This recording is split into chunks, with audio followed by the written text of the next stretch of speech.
तो गाइज आप लोगों की डिमांड को देखते हुए मैं दोबारा ग्रेडेड ड्रामा को कंटिन्यू करने जा रहा हूँ। इसके फर्स्ट एपिसोड को मैं ऑलरेडी एक्सप्लेन कर चुका हूँ, इसलिए अगर आपने वो एपिसोड नहीं देखा है तो आप पहले उसे देख लेना, तभी आपको आगे की स्टोरी समझ में आएगी। सो एपिसोड 2 वहीं से स्टार्ट होता है जहाँ अब एडमिनिस्ट्रेशन ब्यूरो की डायरेक्टर मिस चोई भी उस रिपोर्ट को रीड करती है जो कि रिसेंटली साइबोक ने एंटर की थी। अब ये सब देखकर मिस चोई इस बारे में किम साई को पूछती है तो किम साई उसे डिटेल में सब कुछ बताता है कि ये मर्डर एक कन्वीनियंस स्टोर के ओनर का हुआ है और खुद मैंने ही पुलिस को इस बारे में बताया था, इसलिए मैं खुद भी इस मर्डर का विटनेस हूँ। साथ ही साथ वो ये भी कहता है कि इस डिटेक्टिव साइबोक का मानना है कि उसने एक गोस्ट को उस किलर की हेल्प करते हुए देखा है और उस गोस्ट की वजह से ही वो किलर उनसे बच निकला। अब जैसे ही मिस चोई उस गोस्ट का फेस देखती है तो वो काफी शॉक हो जाती है, यानी कि शायद उसने उस गोस्ट को पहले कहीं देखा होगा। खैर अब ये सब पता लगने पर मिस चोई इस रिपोर्ट को अपने कंप्यूटर से डिलीट कर देती है और किम साई को भी डिलीट करने के लिए कहती है, जिसके बाद ये सभी उसी पुलिस स्टेशन में जाते हैं जहाँ साइबोक डिटेक्टिव है और यहाँ आकर मिस चोई ऑफिसर योंगसुन को कहती है कि तुम किमनोक वाले केस के सारे एविडेंस हमें दे दो, बिकॉज अब हम इस केस को लेकर आगे इन्वेस्टिगेशन करेंगे। साथ ही साथ ये लोग साइबोक के बारे में भी पूछते हैं, लेकिन साइबोक फिलहाल यहाँ नहीं होती, वो उस गोस्ट के हेयर के बारे में पता करने के लिए एनएफएस गई हुई थी।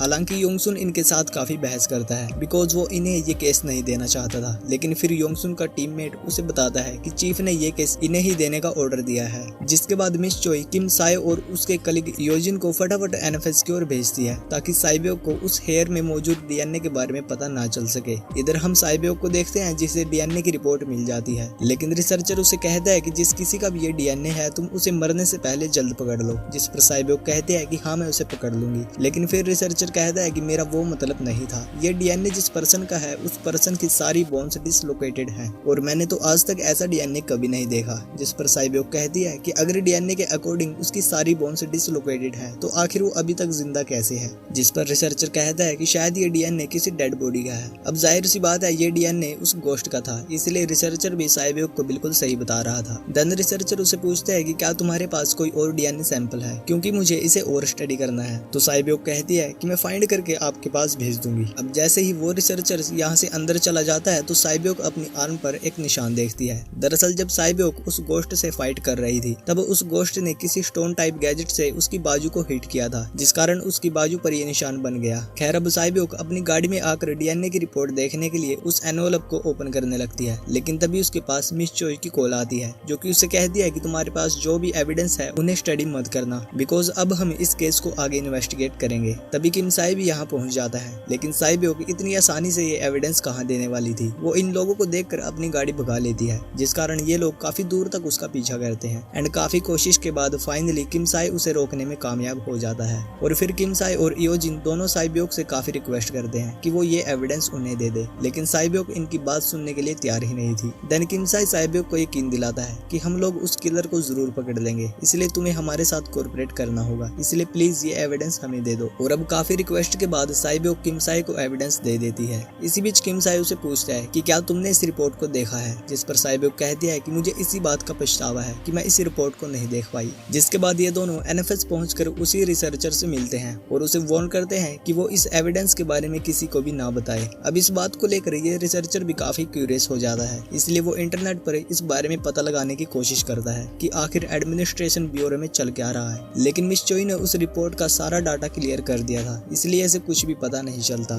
जिसके बाद हम किमनोक को देखते हैं जो कि एक स्ट्रीट से जा रहा होता है। तभी उसकी नजर एक पर्सन पर पड़ती है जो कि कुछ पैसे एक एनवेलप में डालकर अपनी जेब में रख लेता है। अब ये देखकर किमनोक उसके पैसे चुराकर भागने लगता है, लेकिन हम देखते हैं कि वो पैसे ऑटोमेटिकली वापस उसी पर्सन की जेब में पहुंच जाते हैं और उसे ऐसा फील होता है कि मानो किमनोक सिर्फ उसे टच करके भागा हो। इधर किमनोक को लगता है शायद उसने पैसे चुरा लिए, लेकिन फिर वो रुक कर देखता है तो उसके हाथ बिल्कुल खाली थे और इस सब के पीछे कोई और नहीं बल्कि वो गोस्ट ही थी, यानी कि वो किमनोक को बाकी गलत कामों से रोकती भी है। देन वो गोस्ट जैसे ही किमनोक के सामने आती है तो किमनोक उसे देखकर डर जाता है, बिकॉज रिसेंटली जब साइबोक और उस गोस्ट के बीच फाइट हो रही थी तब किमनोक ने भागते हुए उस गोस्ट को गायब होते हुए देख लिया था। अब उसे देखकर किमनोक यहाँ से भाग जाता है, लेकिन फिर हम देखते हैं कि ये गोस्ट एक बिल्डिंग पर खड़े होकर दूर से उसे देख रही थी। इसी बीच ये गोस्ट अपनी जेब से उसी गैजेट को निकालती है और उस बिल्डिंग से नीचे कूदकर उस गैजेट का बटन दबाकर वहाँ से गायब हो जाती है, यानी कि उसके गायब होने का राज इस गैजेट के अंदर ही है। वहीं दूसरी ओर मिस चोई उन सारे एविडेंस को पैक करके यहाँ से कहीं लेके जा रही होती है और इधर किम साई उस पर पूरी नजर रख रहा था, यहाँ तक कि वो उस लिफ्ट को भी ट्रैक करता है जिसमें मिस चोई उन एविडेंस को लेकर जा रही थी। जिसके बाद किम साई इन्वेस्टिगेशन के लिए उसी जगह जाता है जहाँ किम नोक रहता है। हालांकि किम नोक यहाँ नहीं होता, लेकिन उसे रियलाइज होता है कि मानो कोई चुपके से उसे देख रहा हो। तभी अनजाने में साइबोक किम साई पर अटैक कर देती है, जो कि ऑलरेडी यहाँ इन्वेस्टिगेशन के लिए आई थी। अब अंधेरा होने के कारण किम साई को लगता है कि ये वही गोश्त है। देन किम साई उसे कहता है कि तुम सिर्फ गायब होना जानती हो, कुछ सालों पहले भी तुम ऐसे ही गायब हो गई थी, लेकिन तुम्हें क्या लगता है तुम्हारे गायब होने से मैं तुम्हें ढूंढ नहीं पाऊंगा। यानी कि गाइस किम साई उस गोश्त को जानता है, लेकिन फिर किम साई ध्यान से देखता है कि वो गोश्त नहीं बल्कि साइबोक थी।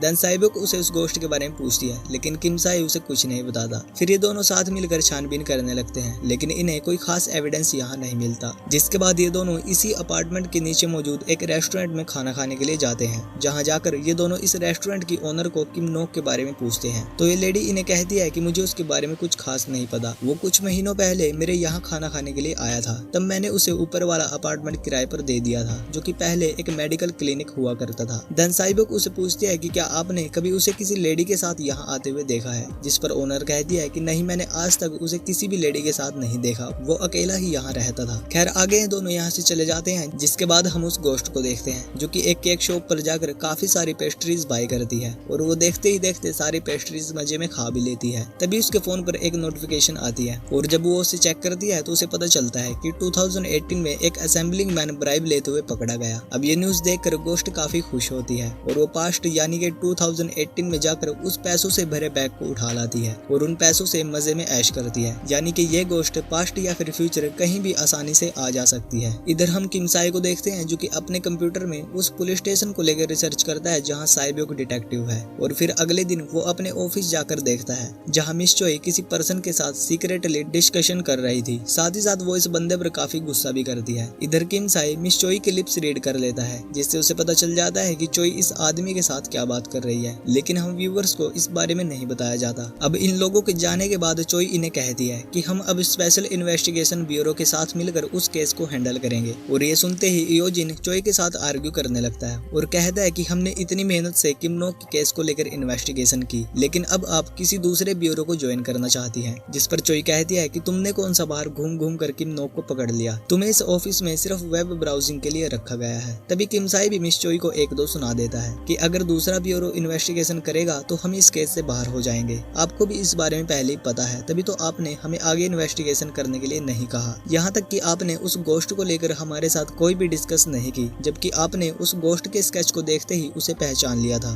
देन मिस चोई कहती है कि ठीक है, अब तुम लोग ही उस केस को हैंडल करो और पता लगाओ कि आखिर वो गोश्त कौन है और वो किम नोक की हेल्प क्यों कर रही है। खैर आगे सभी अपने काम में लग जाते हैं, जिस बीच किम साई मिस चोई को पानी पीते हुए देखता है। अब ये देखकर किम साई मिस चोई के कैबिन में जाकर उसके हाथों को बोतल सहित पकड़ लेता है और उससे आर्ग्यू करने के लिए सॉरी बोलता है। लेकिन असल में गाइस किम साई उसके फिंगरप्रिंट्स को उस बोतल पर स्टैम्प कर रहा था ताकि वो बाद में इसकी जांच कर सके। देन मिस चोई उसे हाथ छोड़ने के लिए कहती है, तो किम साई सॉरी बोलकर वापस अपने सीट पर आ जाता है। तभी इयोजिन उसे कहता है कि तुमने उसका हाथ क्यों पकड़ा, तुम्हें तो सीधा उसे किस ही कर देना चाहिए था। दरअसल इयोजिन ने इन दोनों को लेकर कुछ गलत ही सोच लिया था। खैर आगे सभी यहाँ से जाने लगते हैं और जब मिस चोई लिफ्ट के अंदर होती है तभी उसके पास नोटिफिकेशन आती है कि कोई उसके कैबिन में एंटर हुआ है। अब ये देखते ही मिस चोई फटाफट वापस अपने कैबिन की ओर जाती है और देखती है कि किम साई उसके कैबिन में बैठकर उसके कंप्यूटर में कुछ छानबीन कर रहा था। अब मिस चोई को देखते ही किम साई काफी शॉक हो जाता है एंड ये एपिसोड यहीं पर खत्म हो जाता है। तो गाइज आखिर मिस चोई का उस गोश्त के साथ क्या रिलेशन है और कुछ तो अजीब है जो वो इन सब से छुपा रही है। खैर इस सब के बारे में हमें आगे पता चलेगा। So stay tuned and subscribe this channel for more interesting episodes.